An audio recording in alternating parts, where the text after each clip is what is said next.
Tu aimerais faire des vidéos et les poster sur les réseaux sociaux ou sur YouTube, mais tu n'as que ton téléphone, tu n'as pas de caméra professionnelle, alors cette vidéo est faite pour toi. Dans cette vidéo, je vais te montrer de A à Z comment tu peux configurer ton smartphone pour tourner des vidéos professionnelles et les poster sur les réseaux sociaux ou bien sur YouTube. Donc, reste très attentif parce que cette vidéo vraiment va t'expliquer tous les alentours et tout ce que tu dois savoir pour tourner des vidéos professionnelles. Alors, avant d'entrer dans le vif du sujet, il y a une annonce très spécial que j'aimerais te faire. J'offre à mes abonnés et à ceux qui suivent ma chaîne et mes réseaux sociaux la possibilité de gagner 50 €. Alors, pour gagner les 50 €, tu as juste à t'abonner à ma chaîne, à liker cette vidéo et à me laisser un commentaire. Et deuxièmement, tu dois être abonné sur mes réseaux sociaux, Instagram et Facebook. Et tu peux partager la vidéo sur Facebook, soit sur Instagram et me taguer. Bon, je pense que c'est plus facile de partager sur Facebook parce que là, tu vas me taguer. Je vais pouvoir voir que tu as bien effectivement partagé la vidéo et comme ça, tu auras rempli les conditions de participation à ce jeu concours.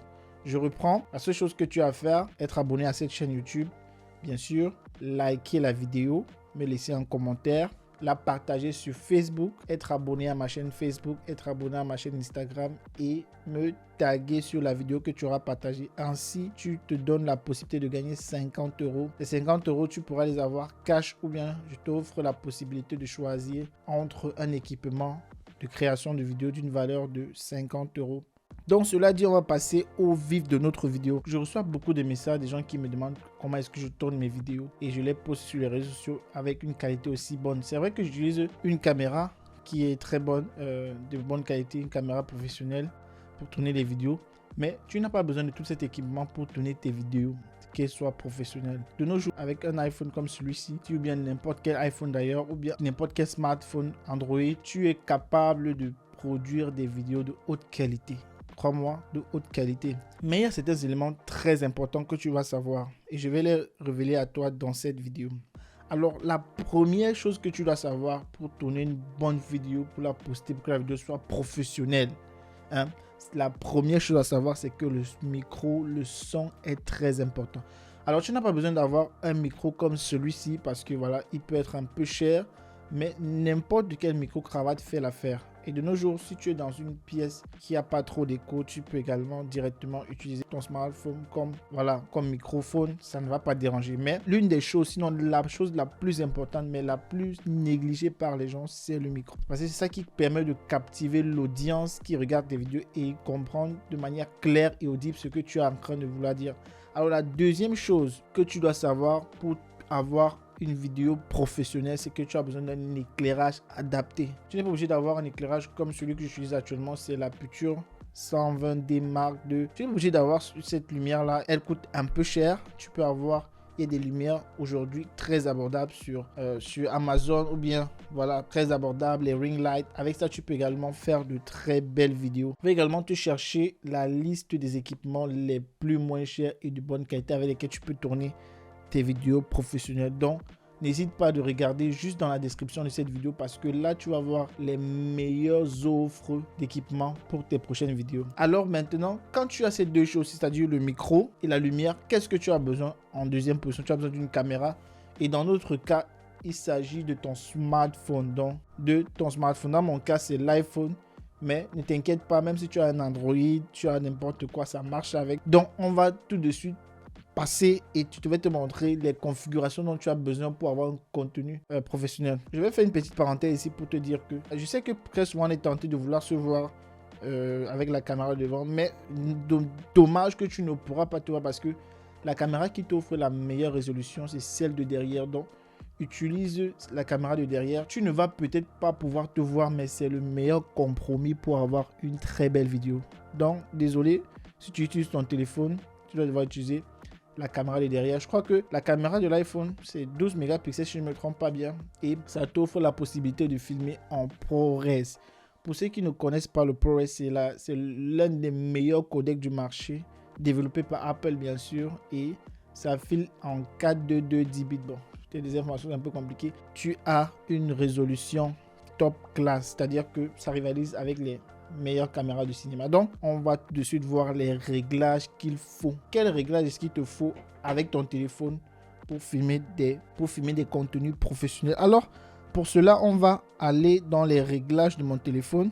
réglages et on va descendre jusqu'en bas où il y a appareil photo, très important. Et là, tu cliques sur les formats, tu vois, là tu as haute efficacité plus compatible. Donc, haute efficacité, c'est seulement si c'est dans les cas où tu veux tourner des ralentis. Très important, voilà, ça c'est pas trop important, les deux d'en haut. Bon, pour les photos, ça nous intéresse pas trop, mais tu peux les désactiver parce que les photos RAW utilise beaucoup d'espace dans ton téléphone, donc tu peux désactiver si tu veux. Bien, si tu es quelqu'un qui a l'habitude de retoucher tes photos après les avoir pris avec ton iPhone, tu veilles que ce soit activé également.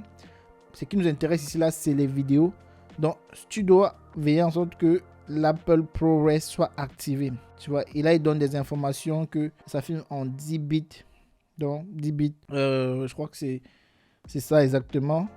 Donc là tu veilles que Apple ProRes soit activé. Je ne vais pas entrer dans la partie technique des 10 bits, sinon tu ne vas pas comprendre du tout et ça va rendre ces vidéos aussi très longues.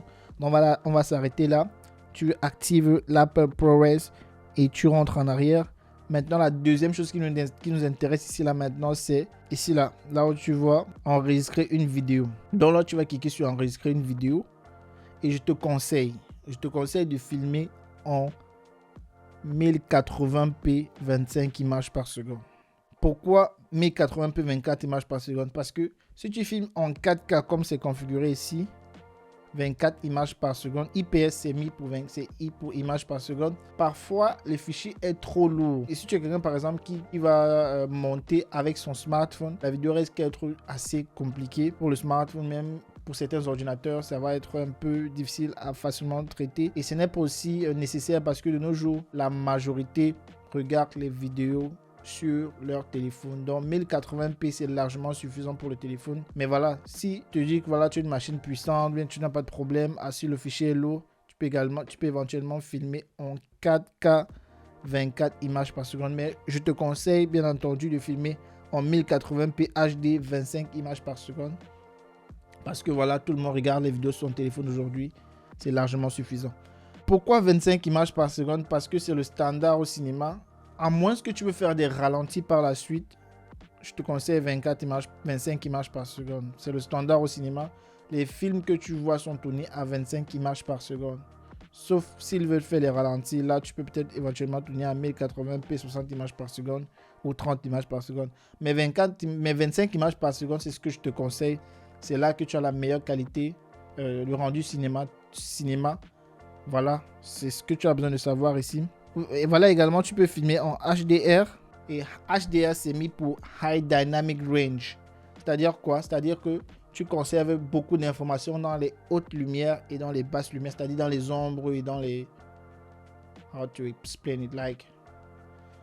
Tout ce qui est très éclairé sont les hautes lumières et ce qui est noir sont les basses lumières. Donc ça, tu peux laisser activer également pour avoir beaucoup d'informations dans les High Dynamic Range. Donc je crois que c'est tout ce qu'il y a à savoir ici pour filmer avec son iPhone. Également, tu peux si tu utilises plutôt un Android, tu peux juste t'assurer que ces mêmes paramètres là, tu les configures. Et c'est comme ça que tu vas tourner tes vidéos professionnelles. Donc quand tu as fini là, tu sors et puis tu pars dans la caméra. Pim, mode cinématique. Tu ne mets pas dans la vidéo. Non, non, non. Tu viens dans le mode cinématique. Tu vois? Tu viens dans le mode cinématique. Et le mode cinématique, c'est un mode là où ça te permet d'avoir l'effet bokeh. C'est-à-dire, par exemple, là, je suis en train de filmer. Tu vois que l'image qui est actuellement là est nette et ce qui est derrière est flou. C'est ça qu'on a fait l'effet bokeh. Donc, ça te crée une certaine profondeur de champ. C'est très apprécié de nos jours maintenant dans les vidéos. Il faut considérer le fait de l'avoir en mode cinématique. C'est très intéressant. Il faut savoir que sur les iPhones, la profondeur de champ est digitale. C'est-à-dire qu'après avoir filmé ta vidéo, si ça te déplaît, tu pourras enlever en focus et modifier le focus en fait. Donc ce qui est en focus, tu peux modifier éventuellement si ça ne te plaît pas. On va voir ça directement. Pour modifier la vidéo qu'on a tournée, comment est-ce qu'on doit faire? On part éventuellement dans sa galerie. On revoit la vidéo qu'on a fait. On part dans modifier. Tu vois? Donc, comment est-ce que je vais modifier? Éventuellement, là je suis à F2. J'ai juste à monter ici pour aller à F16 pour que tout soit complètement en focus. Mais maintenant, si tu veux modifier le focus, la zone de focus, la zone qui est en focus et modifier la profondeur, tu viens seulement, tu cliques n'importe où sur l'image et ça modifie par conséquent le focus. Donc, tu vois ici, dans le focus est là. Bien, tu vois, le focus est maintenant quelque part là-bas derrière. Et c'est comme ça que tu modifies ta vidéo. Si ça vous intéresse que je fasse une vidéo dans laquelle je vous montre comment monter les vidéos avec son smartphone, vous pouvez éventuellement le faire dans une prochaine vidéo. Et c'était tout pour la vidéo comment faire des vidéos professionnelles avec son iPhone. J'espère que tu as aimé cette vidéo. N'oublie pas le jeu concours.